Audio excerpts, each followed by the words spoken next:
Bismillahirrahmanirrahim. Assalamualaikum semua. Sihat?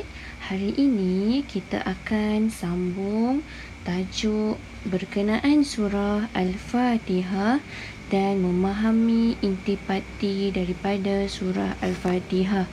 Baik adik-adik, bagi surah Al-Fatihah, kita akan mengetahui yang pertama latar belakang surah, yang kedua intisari surah iaitu surah Fatihah, dan yang terakhir kita akan mempelajari pengajaran daripada surah Al-Fatihah. Baik adik-adik, yang pertama jom kita baca surah Al-Fatihah bersama-sama. أعوذ بالله من الشيطان الرجيم بسم الله الرحمن الرحيم. Dengan nama Allah yang Maha Pemurah lagi Maha Mengasihani. Ayat pertama daripada surah Al-Fatihah iaitu dengan bacaan Bismillahirrahmanirrahim. Ayat yang kedua, Alhamdulillahi Rabbil Alamin, yang bermaksud segala puji bagi Allah, Tuhan yang memelihara dan mentadbir alam. Baik adik-adik, ini adalah ayat kedua daripada surah Al-Fatihah. Ayat yang ketiga, Ar-Rahmanir-Rahim, yang Maha Pemurah lagi Maha Mengasihani.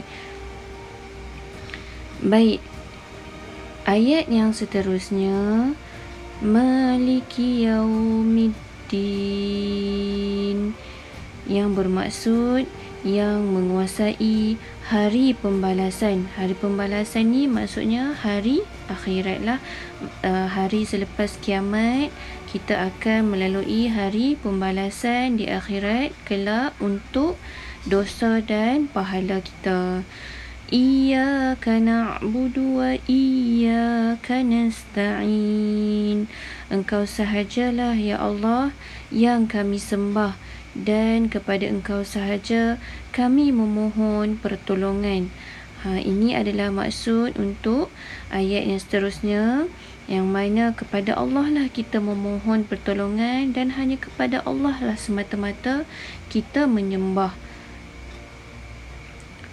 Ihdinas siratal mustaqim. Tunjukilah kami jalan yang lurus. Kita memohon kepada Allah supaya memberikan ataupun menunjukkan kepada kita jalan yang lurus. Baik, jalan yang lurus adalah jalan yang bagaimana?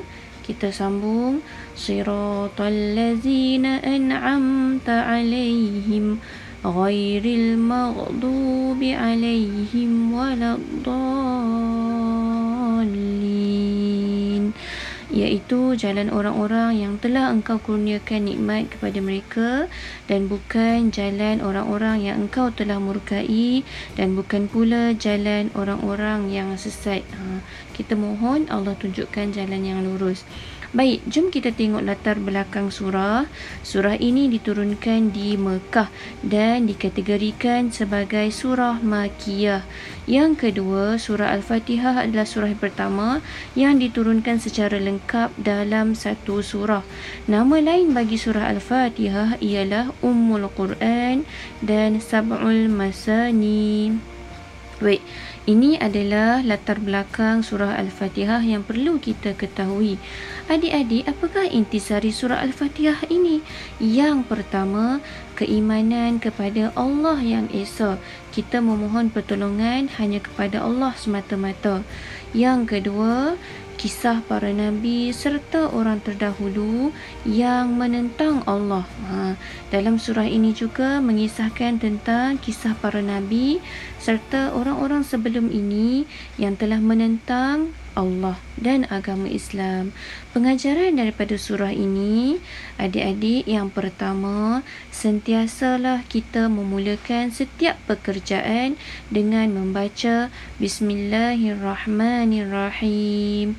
Yang kedua, hendaklah meminta petunjuk dan pertolongan kepada Allah semata-mata.